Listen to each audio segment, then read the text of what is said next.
Hi all, അസ്സലാമു അലൈക്കും. Welcome back to Silnas kitchen. ഇന്നത്തെ റെസിപ്പി ഉരുളക്കിഴങ്ങും ബ്രെഡും കൊണ്ട് നല്ല കിഡിലും ടേസ്റ്റി ആയിട്ടുള്ള ഒരു വെറൈറ്റി ആയിട്ടുള്ള ഒരു അടിപൊളി ഈവനിങ് സ്നാക്സിൻ്റെ റെസിപ്പിയാണ്. പുറമേ നല്ല ക്രിസ്പിയും അകം നല്ല സോഫ്റ്റും ആയിട്ടിരിക്കുന്ന എത്ര കഴിച്ചാലും മതി വരാത്ത ഒരു അടിപൊളി പലഹാരമാണ്. എന്തായാലും നിങ്ങൾക്ക് എല്ലാവർക്കും ഇഷ്ടമാവും. അതുകൊണ്ട് തന്നെ വീഡിയോ സ്കിപ്പ് ചെയ്യാതെ മുഴുവനായിട്ടൊന്ന് കണ്ടു നോക്കണേ. റെസിപ്പിയിലോട്ട് കടക്കുന്നതിന് മുമ്പായി സിൽനാസ് കിച്ചൺ ചാനൽ ആദ്യമായിട്ട് കാണുന്നവരാണെങ്കിൽ പ്ലീസ് ഒന്ന് സബ്സ്ക്രൈബ് ചെയ്തേക്കണേ. ഒപ്പം തന്നെ ഈ വീഡിയോസ് നിങ്ങൾക്ക് ഇഷ്ടപ്പെടുകയാണെങ്കിൽ ഒരു ലൈക്ക് ചെയ്ത് ഷെയർ ചെയ്ത് സപ്പോർട്ട് ചെയ്യാനും മറക്കരുത്. ഇനി നമുക്ക് ഇതെങ്ങനെയാണ് തയ്യാറാക്കുന്നതെന്ന് നോക്കാം.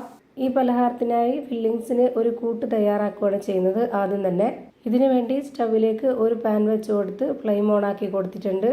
ഈ ഒരു പാനിലേക്ക് കുറച്ച് ഓയിൽ ഒഴിച്ചു കൊടുക്കാം. എന്നിട്ട് അതൊന്ന് ചൂടായി വരുമ്പോൾ അതിലേക്ക് ഒരു നുള്ള് ജീരകം ഇട്ട് കൊടുക്കാം. ചെറിയ ജീരകമാണ് ഇട്ട് കൊടുത്തിട്ടുള്ളത്. ഇതൊന്ന് നല്ലപോലെ ചൂടായിട്ട് വരുമ്പോൾ വെളുത്തുള്ളി ഇഞ്ചി ചതച്ചതാണ് ഇട്ട് കൊടുക്കുന്നത്. ഈ കൂട്ടിന് ഒരു പ്രത്യേക മണമാണ്. ഈ വെളുത്തുള്ളി ഇഞ്ചി അതുപോലെ ഈ ജീരകമൊക്കെ ഒന്ന് നന്നായിട്ട് മൂത്ത് വരുമ്പോൾ അപ്പോഴാണ് ഒരു പ്രത്യേക ടേസ്റ്റ് കിട്ടുന്നത്. അതിനു വേണ്ടിയിട്ടാണ് ഇങ്ങനെ ചെയ്യുന്നത്. ഇനി ഇതിലേക്ക് ഒരു സബോളയും 3 പച്ചമുളകും 3 വറ്റൽമുളകും ഇതുപോലെ ചെറുതായിട്ട് കട്ട് ചെയ്തിട്ടുള്ളത് ഇതിലേക്ക് ഇട്ട് കൊടുക്കുന്നുണ്ട്.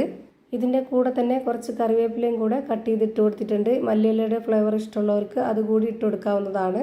ഇനി ഒരു നുള്ള് മഞ്ഞൾപ്പൊടി, പെരുംജീരകപ്പൊടി, 1/2 സ്പൂൺ അളവിൽ മുളക് പൊടി, 1/2 സ്പൂൺ ചിക്കൻ മസാലപ്പൊടി, ഒരു നുള്ള് ഗരം മസാലപ്പൊടി, ആവശ്യത്തിനുള്ള ഉപ്പും കൂടെ ഇട്ട് കൊടുത്തതിന് ശേഷം പിന്നെ ഇത് നന്നായിട്ടൊന്ന് ഇളക്കി കൊടുത്തിട്ട് ഇതൊന്ന് അടച്ചു വെച്ചിട്ട് വേവിച്ചെടുക്കാം.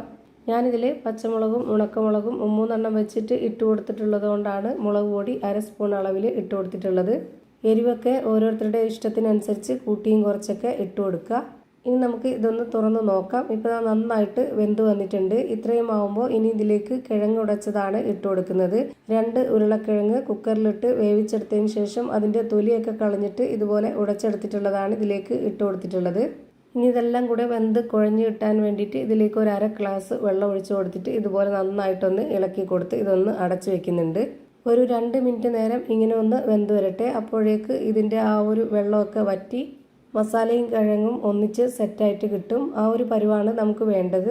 2 മിനിറ്റ് കഴിയുമ്പോഴേക്ക് ഇത് തുറന്ന് നോക്കുമ്പോൾ ഈ ഒരു പരുവത്തിലാണ് നമുക്ക് കിട്ടുന്നത്. ഇതാണ് ഇതിൻ്റെ കറക്റ്റ് പരുവം. ഇനി നമുക്കിതിൻ്റെ ഫ്ലെയിം ഓഫ് ചെയ്ത് കൊടുക്കാം. ഇനി അടുത്തതായിട്ട് വേണ്ടത് ബ്രെഡാണ്. ഞാനിവിടെ കുറച്ച് ബ്രെഡ് എടുത്തിട്ടുണ്ട്.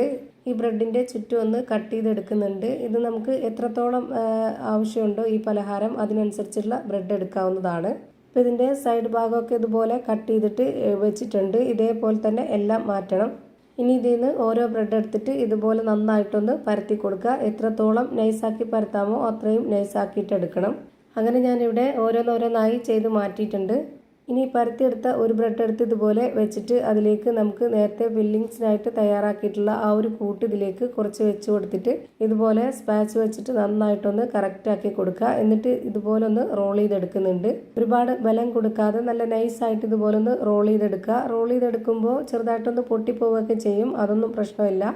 ഇതുപോലെ തന്നെ ഒരെണ്ണം കൂടെ ഞാനിവിടെ ചെയ്ത് കാണിക്കുന്നുണ്ട്. പരത്തിയെടുത്ത ബ്രെഡിൽ നിന്ന് ഒരു പീസ് ഇതുപോലെ വെച്ച് കൊടുത്തിട്ട് അതിലേക്ക് നമ്മൾ റെഡിയാക്കി വെച്ചിട്ടുള്ള ആ ഒരു കൂട്ട് കുറച്ച് വെച്ച് കൊടുത്ത് സ്പാച്ച് വെച്ചിട്ട് ഇതുപോലെ കറക്റ്റാക്കി എല്ലാ ഭാഗത്തേക്കും ആക്കി കൊടുക്കുക. എന്നിട്ട് ഇതുപോലെ റോൾ ചെയ്തെടുക്കുക. അങ്ങനെ ഞാനിവിടെ എല്ലാം ചെയ്ത് മാറ്റിയിട്ടുണ്ട്. ഇനി അടുത്തതായി ഒരു പാത്രത്തിലേക്ക് 250 ml കപ്പിൻ്റെ അളവിൽ 1 കപ്പ് മൈദയാണ് ഇട്ട് കൊടുക്കുന്നത്.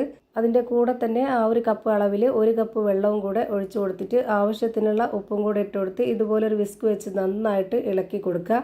ഒട്ടും കട്ടകളൊന്നും ഇല്ലാതെ നല്ല രീതിയിൽ കിട്ടണം. അതിനായിട്ടാണ് ഇതുപോലെ വിസ്ക് വെച്ചിട്ട് ഇതുപോലെ ഒന്ന് ഇളക്കി കൊടുക്കുന്നത്. ഇപ്പോൾ ഈ മാവ് കുറച്ച് കട്ടിയായിട്ടാണ് ഇരിക്കുന്നത്. കുറച്ചുകൂടെ ഒന്ന് ലൂസാക്കി എടുക്കണം. അതിനായിട്ട് ഞാനിവിടെ കുറച്ച് വെള്ളം ഒഴിച്ചു കൊടുക്കുന്നുണ്ട്. വളരെ കുറച്ച് വെള്ളമാണ് ഒഴിച്ചു കൊടുത്തിട്ടുള്ളത്. ഇനി ഒന്നുകൂടെ ഒന്ന് ഇളക്കി കൊടുക്കാം. ഇപ്പോൾ ഇത് കറക്റ്റ് ആയിട്ടുണ്ട്. ഇനി നമ്മൾ നേരത്തെ റോൾ ചെയ്ത് വെച്ചിരുന്ന ആ ഒരു ബ്രെഡ് എടുത്ത് ഈ ഒരു മാവിലേക്ക് മുക്കിയെടുക്കുക. ഇതിൻ്റെ എല്ലാ ഭാഗത്തും നന്നായിട്ട് മുങ്ങിക്കിട്ടണം. ആ ഒരു രീതിയിൽ നമ്മൾ ഇതിനെ മുക്കിയെടുക്കാം. ഇനി ഇത് നമുക്ക് ചൂടായ എണ്ണയിലേക്ക് ഇട്ട് കൊടുക്കാം. ഇതേപോലെ തന്നെ ഓരോന്നോരോന്നായിട്ട് ഇതിലേക്ക് ഇട്ട് കൊടുക്കുന്നുണ്ട്. ഭയങ്കര ടേസ്റ്റാണ് ഈ ഒരു രീതിയിൽ നമ്മൾ ചെയ്ത് കഴിക്കുമ്പോൾ. കാണാനും നല്ല ഭംഗിയാണ്. എണ്ണയിൽ മുങ്ങിക്കിടക്കുന്ന രീതിയിൽ ഇത് ഫ്രൈ ചെയ്തെടുക്കരുത്. ഇതുപോലെ പകുതി മാത്രം എണ്ണ ഒഴിച്ചു കൊടുത്തിട്ട് ഇത് ഫ്രൈ ചെയ്തെടുക്കുക. അല്ലാന്നുണ്ടെങ്കിൽ നമ്മൾ ഉദ്ദേശിച്ച ആ ഒരു പരുവത്തിൽ കിട്ടത്തില്ല. ഇതുപോലെ കുറച്ചൊന്ന് വെന്ത് കഴിഞ്ഞാൽ ഒന്ന് മറിച്ചിട്ട് കൊടുക്കുന്നുണ്ട്. അതുപോലെ മീഡിയം ഫ്ലെയിമിൽ തന്നെ വെച്ച് കൊടുത്തിട്ട് ഇത് വേവിച്ചെടുക്കുക. എല്ലാം അതുപോലെ തന്നെ ചെയ്യുക. ഫ്ലെയിം കൂട്ടുകയോ കുറയ്ക്കുകയോ ചെയ്യരുത്. അപ്പോൾ ഇതിൻ്റെ പരുവം തെറ്റും. ഇനി ഇത് ഒന്നുകൂടെ ഒന്ന് തിരിച്ചിട്ട് കൊടുക്കുന്നുണ്ട്. ഇപ്പോൾ കാണുന്ന ഇതിൻ്റെ ഈ മുകൾ ഭാഗം പോലെ തന്നെ താഴത്തെ ഭാഗവും റെഡിയായി കിട്ടണം. അതാണ് ഇതിൻ്റെ കറക്റ്റ് പരുവം. ഇത് കിഴങ്ങിൽ മാത്രമല്ല, ഇതുപോലെ തന്നെ ചിക്കനിലും മുട്ടയിലും ബീഫിലും ഒക്കെ ചെയ്തിട്ടെടുക്കാവുന്നതാണ്. അപ്പോൾ ഇത് തിരിച്ചും മറിച്ചൊക്കെ ഇട്ട് കൊടുത്തിട്ട് നന്നായിട്ട് വേവിച്ചെടുത്തിട്ടുണ്ട്. ഇതാണ് ഇതിൻ്റെ കറക്റ്റ് പരുവം. ഇനിയെല്ലാം നമുക്ക് കോരിയെടുക്കാം.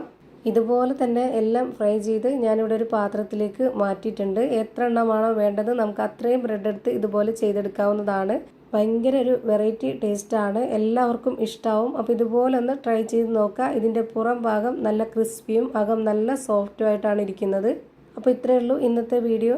പുതിയൊരു വീഡിയോയുമായി വീണ്ടും വരും. Thank you for watching.